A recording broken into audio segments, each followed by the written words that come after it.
ফিলিস্তিনের গাজা উপত্যকায় সামরিক অভিযানের নামে গণহত্যা চালানোর অভিযোগে ইসরায়েলের প্রধানমন্ত্রী বেনিয়ামিন নেতানিয়াহু সহ তার সরকারের ৩৭ জন কর্মকর্তার বিরুদ্ধে গ্রেপ্তারি পরোয়ানা জারি করেছে তুরস্ক। শুক্রবার ইস্তাম্বুলের শীর্ষ সরকারি কৌঁসুলির দপ্তর থেকে এই পরোয়ানা জারি করা হয়। মার্কিন সংবাদ মাধ্যম CNN এ খবর নিশ্চিত করেছে। পরোয়ানায় গাজায় গণহত্যা, মানবতাবিরোধী অপরাধ এবং গত সেপ্টেম্বরে আন্তর্জাতিক ত্রাণবাহী বহর আটকে দেওয়ার অভিযোগ উল্লেখ করা হয়েছে।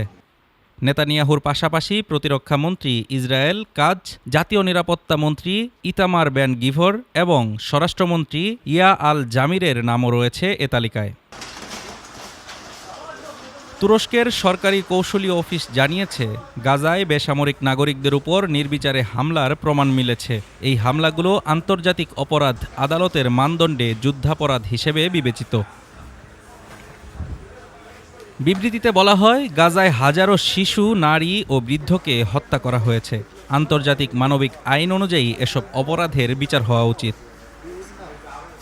তুরস্কের পররাষ্ট্রমন্ত্রী হাকান ফিদান বলেন, গাজায় ইসরায়েলি হামলায় হাজার হাজার মানুষ প্রাণ হারিয়েছে। আন্তর্জাতিক সম্প্রদায় যদি ন্যায় বিচার না দেয়, তুরস্ক নিজের দায়িত্ব পালন করবে।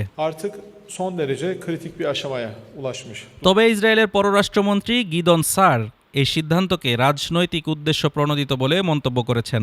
তিনি অভিযোগ করেন, প্রেসিডেন্ট এরদোয়ান বিচার ব্যবস্থাকে রাজনৈতিক হাতিয়ার হিসেবে ব্যবহার করছেন।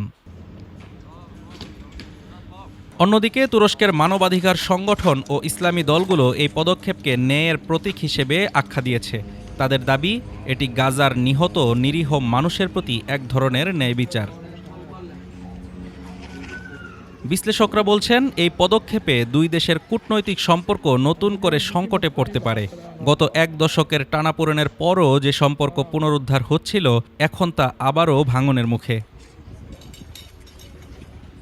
গাজার রক্তাক্ত বাস্তবতার পর আন্তর্জাতিক পরিসরে নতুন আইনি লড়াই শুরু হলো তুরস্কের এই গ্রেপ্তারি পরোয়ানার মাধ্যমে।